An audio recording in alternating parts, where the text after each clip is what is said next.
মাম্পি বয়স ছিল মাত্র 18 বছর। হাসি খুশি চাঞ্চল্য একটি মেয়ে, ছোট ছোট জিনিসে সে খুশি থাকতো। সে আড্ডা মারতো মায়ের সঙ্গে।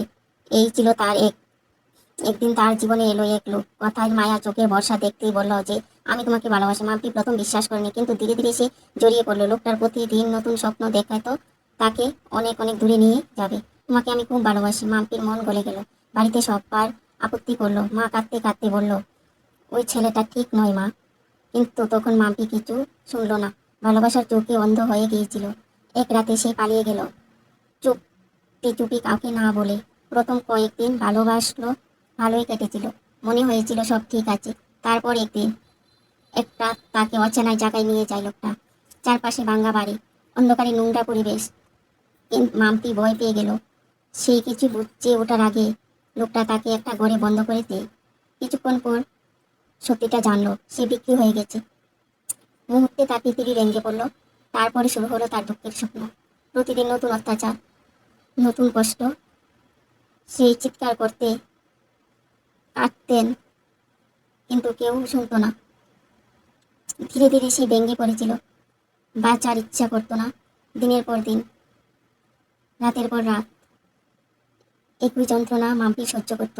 একদিন রাতে সে আয়নায় নিজেকে দেখলো।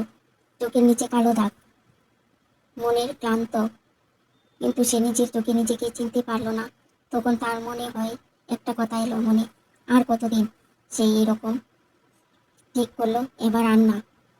মরতে হলে মরবো, বাঁচতে হলে বাঁচবো, কিন্তু পালাবো।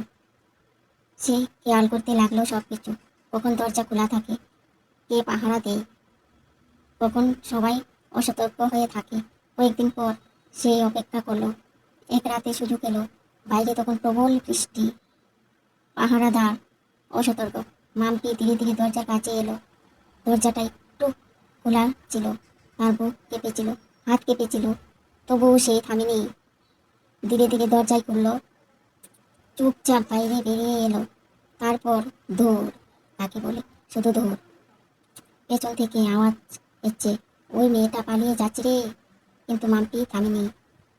বৃষ্টি, কাদা, অন্ধকার সব পেরিয়ে সে দৌড়তে লাগলো। পা কেটে গেল, শরীরে অনেক অংশ আঘাতে ভরে গেল। তবুও সে থামেনি, কারণ সে বাঁচতে চায়। অনেকক্ষণ পর দৌড়তে দৌড়তে সে একটা রাস্তার ধারে এসে পড়ল। একটা ট্রাক গাড়ি দাঁড়িয়েছিল। সে দৌড়ে গিয়ে ড্রাইভারের সামনে পড়ে গেল। কাঁদতে কাঁদতে বলল, দাদা আমাকে বাঁচান। ড্রাইভার অবাক হয়ে গেল। তার কথা শুনে তাকে তুলে নিল। কিছু সময় পর পুলিশের খবর দেওয়া হলো। মাম্পি নিরাপদ জায়গায় পৌঁছে গেল। সেই সেই বাড়ি ফিরল শেষে। মা তাকে জড়িয়ে ধরল, কাঁদল। আমি বলেছিলাম মাম্পি, চোখের জল মুছে ফেল। কিন্তু সেই জলের শক্তি ছিল। সে বুঝলো ভুল বিশ্বাস কত বড় ক্ষতি করতে পারে। এরপর থেকে মাম্পি নিজের গল্প সবাইকে বলতে শুরু করলো। সে বলল, ভালোবাসার আগে চিনে নাও, কাউকে অন্ধভাবে বিশ্বাস করো না। মাম্পি হারিয়ে যায়নি, সে ফিরে এসেছে আগের চেয়ে অনেক বেশি শক্ত হয়ে।